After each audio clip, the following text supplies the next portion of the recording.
In the quiet and isolated peninsula of Mount Athos, where monastic traditions stretched back over 1,000 years, a unique life unfolded, one unlike any other in history. Mihailo Tolotos, a Greek Orthodox monk, spent his entire existence within the confines of this sacred land, never once laying eyes upon a woman. His story, both extraordinary and surreal, offers a glimpse into a world governed by ancient traditions, deep faith, and unbroken solitude from half of humanity. Mount Athos, often referred to as the Holy Mountain, is a place where time seems to stand still. It is home to a self-governing monastic community where men renounce the outside world to dedicate themselves to prayer and ascetic living. The strict Avaton rule, which forbids women from setting foot on the peninsula, has been upheld for centuries, ensuring that monks live in complete separation from female presence. Within this environment, Mihailo Tolotos grew up without ever encountering a woman, a reality that shaped his perception of the world in ways unimaginable to most. From birth to his passing, Michael's life was one of spiritual devotion, shaped by the customs of Mount Athos. Devoid of worldly distractions, he never encountered the complexities of human relationships outside the monastic community. He never knew the love of a mother, the warmth of a sister's companionship, or the simple presence of a female figure. His entire reality was confined within the monastery's stone walls, surrounded by elder monks who became his only family. As he aged, he must have wondered about the world beyond, but his exposure was limited to religious texts, oral traditions, and the stories told by his fellow monks. To him, women existed only in the abstract, mentioned in scripture, depicted in icons, but never present in his life. What would it be like to never see a woman, never hear her voice, never experience the simple reality of her existence? Mihailo Tolotos lived such a life, unknowingly separated from half of humanity, yet wholly devoted to his faith and spiritual path. Mihailo Tolotos' life began with loss. His mother passed away shortly after his birth, leaving him an orphan in a society where family bonds were the foundation of life. With no father mentioned in records, the newborn child was left without the nurturing embrace of a parent. But fate, or divine intervention, had other plans for him. He was taken in by the monks of Mount Athos, who saw it as their sacred duty to care for the child. From that moment forward, Michael was destined for a life unlike any other. The monks who raised him followed a lifestyle that had remained unchanged for centuries. Removed from the outside world, they lived by the rules of monastic discipline, dedicating themselves entirely to prayer, work, and study. With no women allowed on Mount Athos, Michael was not only motherless, but also entirely unfamiliar with the concept of womanhood itself. He grew up never hearing a mother's lullaby, never feeling the comforting touch of maternal care.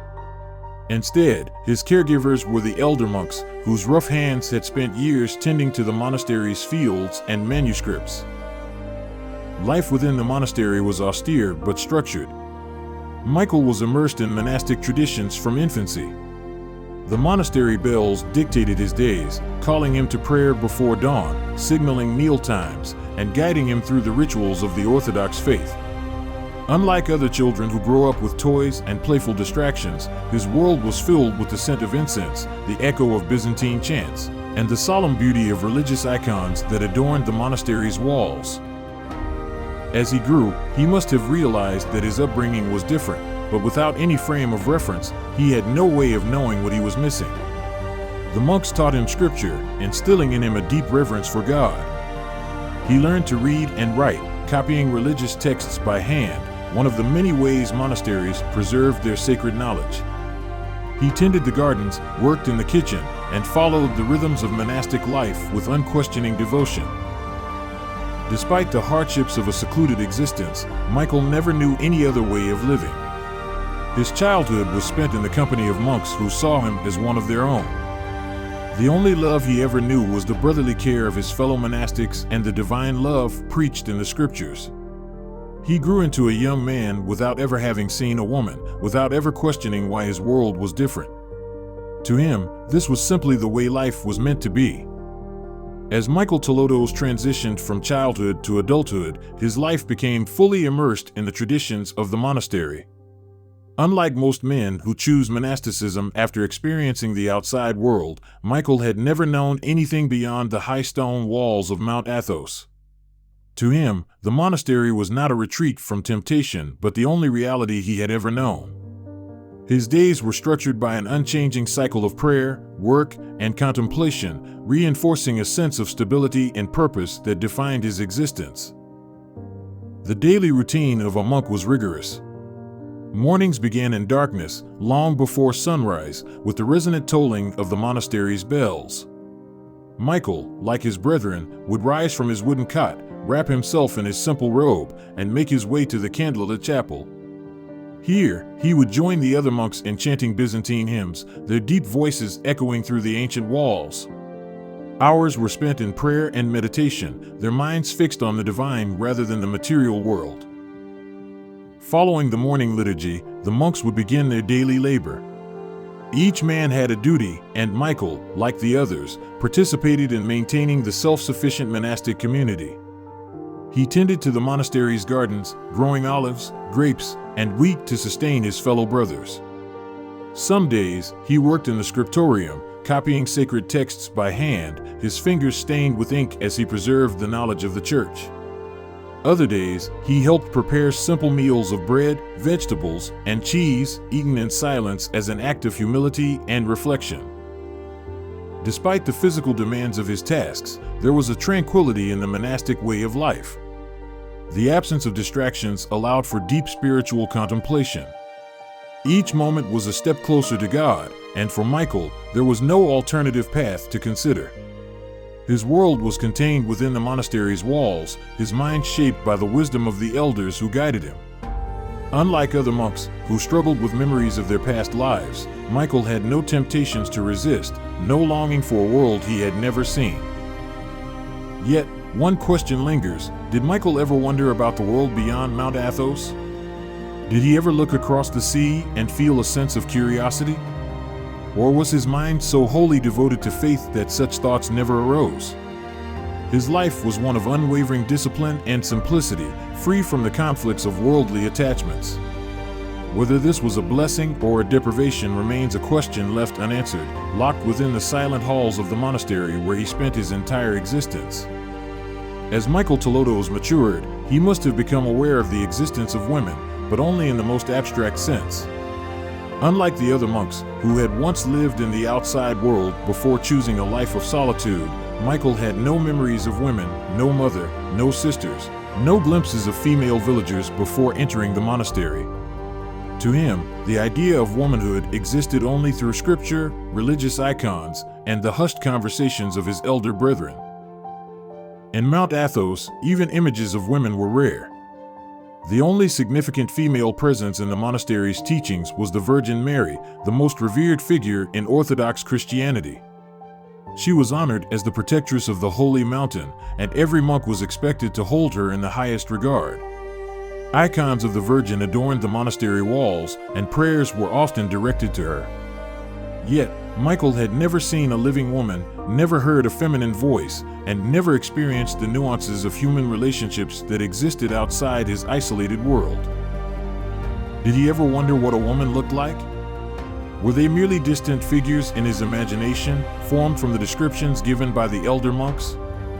Or were they simply another part of the world that remained irrelevant to his existence? Without any visual reference, Michael's understanding of femininity was shaped solely by religious texts and theological discussions. He likely viewed women as abstract beings, perhaps angelic or ethereal, without any tangible presence in his reality. Conversations about women were likely rare in the monastery, as monks dedicated themselves to renouncing earthly desires. The Avaton rule, which forbade women from stepping foot on Mount Athos, reinforced the idea that their presence was incompatible with the monk's spiritual path. For Michael, this decree was not just a tradition, it was an unchallenged truth that had governed his entire life. He had never questioned why women were absent because he had never known a world where they were present. His perception of human relationships was limited to the bonds he shared with his fellow monks. The only love he knew was the brotherly companionship of those who raised him and the divine love he sought through prayer. While others struggled to detach from worldly attachments, Michael had nothing to detach from. His mind was never burdened with memories of a past life, never troubled by thoughts of what he had left behind. Whether he felt curiosity, longing, or contentment in his ignorance remains an enigma, locked away in the mind of the monk who lived without ever knowing half of humanity. For Michael Tolotos, life within the monastery was not just a routine, it was his entire existence. From the moment he woke to the moment he lay down at night, every action was dedicated to spiritual growth. Unlike other monks who had once lived in the outside world and had to train themselves to detach from past temptations, Michael never knew anything beyond the monastery's stone walls. He never struggled to forget a world he had never seen. His mind was free from earthly distractions, allowing him to fully embrace the monastic life without hesitation. Each day began in the pre-dawn hours, when the monastery bells rang through the halls, calling the monks to prayer. Michael would rise in darkness, his breath visible in the cold morning air, and make his way to the chapel, where candlelight flickered against ancient frescoes. The Byzantine chants, sung in deep, rhythmic tones, filled the space with a solemn reverence. These prayers were not mere rituals, they were the foundation of his existence, the moments in which he sought a connection with the divine. Outside the chapel, his life was filled with humble tasks. He worked in the monastery's gardens, tending to olive trees and vineyards, carefully cultivating the land as generations of monks had done before him.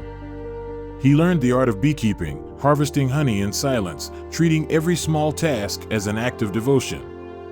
He spent hours copying religious manuscripts, his hands steady as he traced intricate letters onto parchment, preserving sacred texts for future generations. These tasks were not seen as burdens but as opportunities for spiritual reflection. Unlike the outside world, where men sought power, wealth, and recognition, Michael's life was one of quiet simplicity. The monks ate together in silence, their meals consisting of bread, olives, and fresh vegetables grown on monastery grounds. There were no distractions, no news from the world beyond, no personal ambitions, no possessions beyond what was necessary for survival. His robe, his prayer beads, and his faith were all he had, and for him, they were enough. But did he ever feel curiosity? Did he ever look beyond the mountains and the sea, wondering what lay beyond? The human mind, no matter how disciplined, is prone to wander. Perhaps there were moments when Michael asked himself what life outside Mount Athos was like. Yet, with no memories of that world and no temptations pulling him away, his devotion remained unshaken. He had never known any other life, and so, for him, there was no life but this one. Michael Tolotos lived in a world of profound silence. Though he was surrounded by fellow monks, there was little in the way of casual conversation. The monastic way of life encouraged quiet contemplation, with speech reserved for prayer, scripture readings, or necessary communication. Laughter, storytelling, and idle chatter, the sounds that fill the lives of most people, were nearly absent in his world. This silence was not oppressive but sacred, a constant reminder that his purpose was not in worldly pleasures but in the pursuit of divine wisdom. Yet within this silence, there must have been moments of reflection. While other monks may have struggled with memories of their past lives, Michael had no such burden. He had never experienced childhood friendships, never played in the streets of a village, never heard the comforting voice of a mother. His life was defined by discipline and devotion, but did he ever feel a void where these human experiences should have been?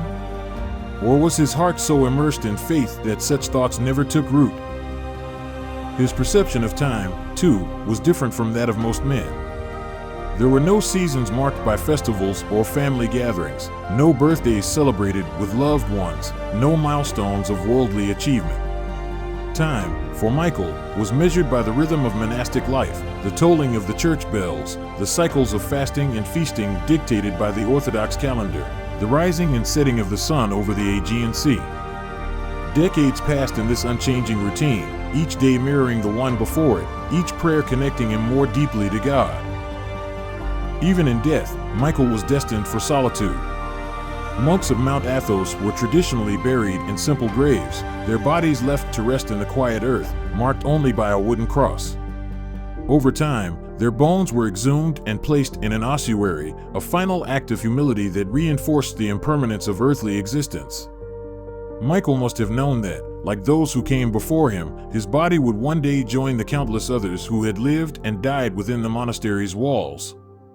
He had no family to mourn him, no descendants to carry on his name, only his brethren, who would offer prayers for his soul before returning to their own silent devotion. His world was one of faith, discipline, and profound isolation. He never knew the joys and sorrows of a life beyond Mount Athos, never felt the warmth of human affection beyond the brotherhood of his fellow monks. Whether this was a sacrifice or a blessing is a question that can never be answered. To Michailo Tolotos, it was simply life as he had always known it. Michailo Tolotos' mind was shaped entirely by the teachings of the monastery. Unlike other monks, who had to resist memories of their past lives, he had never been exposed to the distractions of the outside world.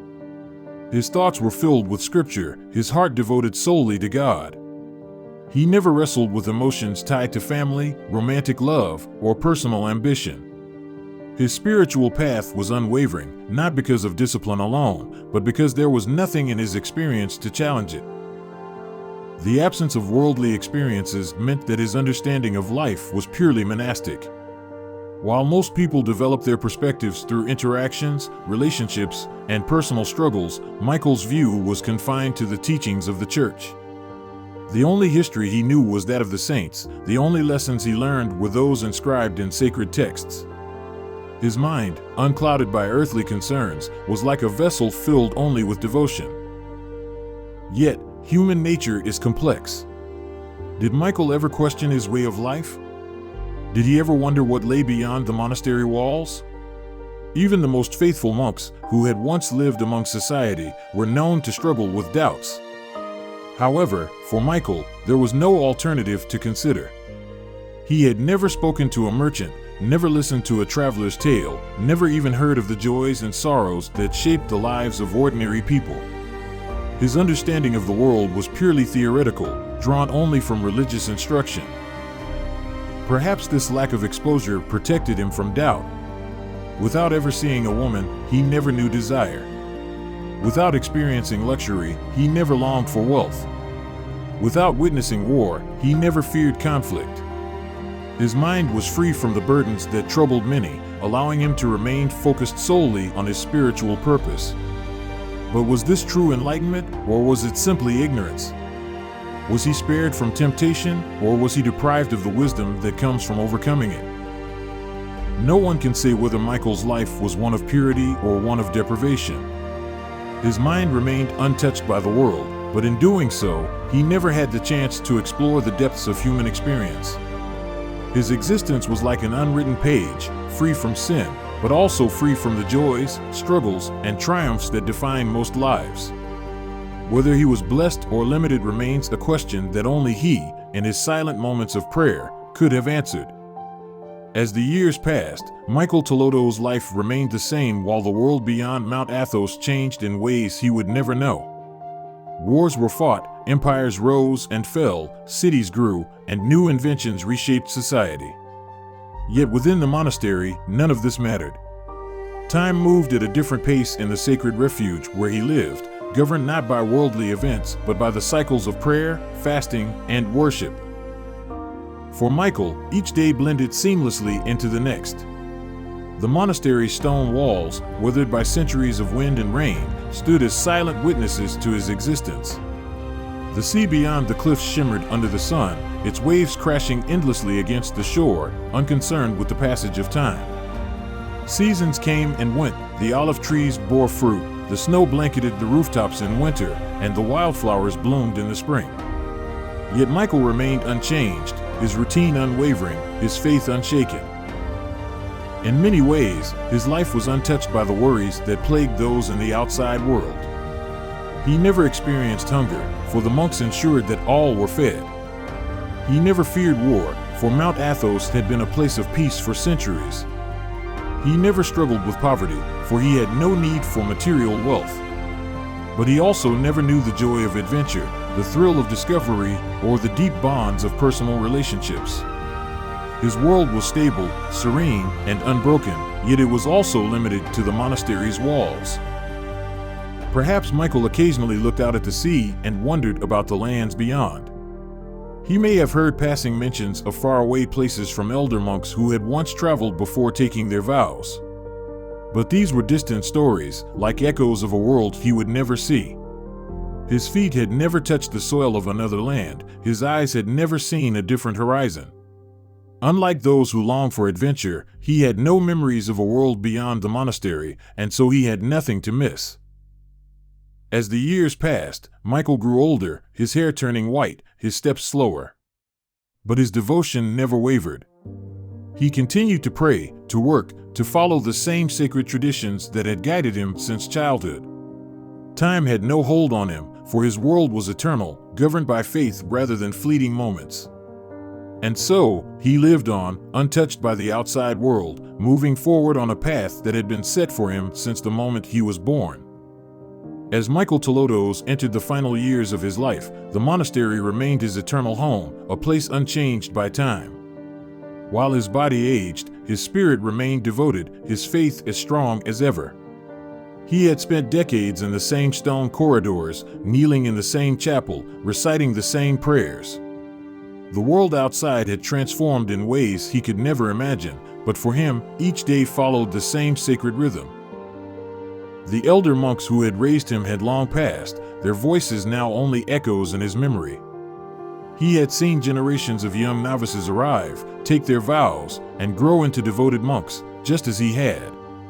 The cycle of monastic life continued, uninterrupted and eternal. Though he had no family in the traditional sense, the monastery had always been his home, and the monks his brothers. Their love was not expressed through words or physical affection, but through prayer, shared silence, and the mutual devotion to their faith. Physically, the years took their toll. His hands, once steady as they transcribed sacred texts, grew frail. His steps became slower as he moved through the monastery's courtyards. But still, he performed his duties, tending to the monastery's needs as best as he could. Even as age weighed upon him, he found peace in the rituals that had defined his existence. He had never known a different way of life, and he had never needed one. Perhaps in his quietest moments, he reflected on his life. Did he ever feel a sense of loss for the things he never experienced? Or did he see his life as perfectly fulfilled within the monastery's walls? There was no regret in his heart, for he had lived exactly as he was meant to, without distraction, without temptation, with complete dedication to God. His existence had been simple but profound, untouched by the chaos and struggles of the world beyond. In his old age, the younger monks cared for him as he had once cared for them. He spent his final days in quiet prayer, his body weak but his spirit unwavering.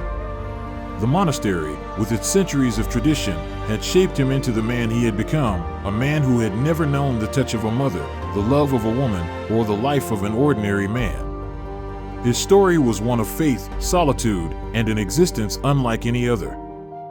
In the last days of Michael Tolotos' life, the monastery remained as it had always been, peaceful, solemn, and devoted to prayer. He had spent over 8 decades within its walls, never once stepping beyond its sacred grounds. His body had grown frail, but his faith remained unshaken. The younger monks, now caring for him as he had once cared for others, knew that his time was drawing near. They sat with him, offering prayers, ensuring he was never alone in his final moments. As he lay on his simple bed, surrounded by the quiet hum of whispered hymns, one can only wonder what filled his thoughts.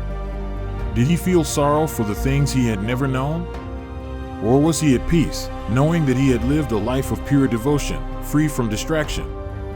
To those outside the monastery, his existence might seem unimaginable, a life without family, without worldly joys, without even the most basic human experiences that shape ordinary men. But to Michael, his life had been complete. He had known no other path, and he had never needed to. When he finally passed, it was with the same quiet dignity that had defined his years. His fellow monks laid his body to rest in the sacred tradition of Mount Athos. He had no children to mourn him, no wife to weep at his grave. But he was not forgotten. His name was spoken among the monks, his story passed down through generations, a testament to the uniqueness of his life. Mihailo Tolotos was, perhaps, the only man in recorded history to have lived his entire life without ever seeing a woman. His story is one of faith, solitude, and an existence shaped entirely by devotion. To some, he was a man who missed out on the richness of human connection. To others, he was a soul who achieved a level of spiritual purity that few could ever attain. His life raises deep questions about what it means to truly live, whether fulfillment comes from experience or from unwavering faith. And so, his story lives on, a quiet echo from the stone walls of Mount Athos. Mihailo Tolotos never saw the world beyond his monastery, but his name has traveled far beyond its gates. His life, though bound by solitude, remains unforgettable, a mystery, a marvel, and a reflection on the path that few could ever take.